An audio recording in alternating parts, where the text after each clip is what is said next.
हरी जिंदगी में जहर घोरे लुए जान कि अपना राजा जी के दिलावा काहे तोड़े लुए जान। दूसरे से नाता जोड़े लुए जान, दूसरे से नाता जोड़े लुए जान कि अपना राजा जी के दिलावा काहे तोड़े लुए जान। कवन कारण तू करेलू बेवफाई, पूछला प झूठो साचो देवेलू सफाई।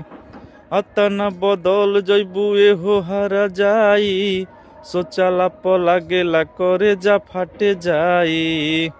दोसरे के दिहल ओढ़नी ओढ़ेलुए जान कि अपना राजा जी के दिला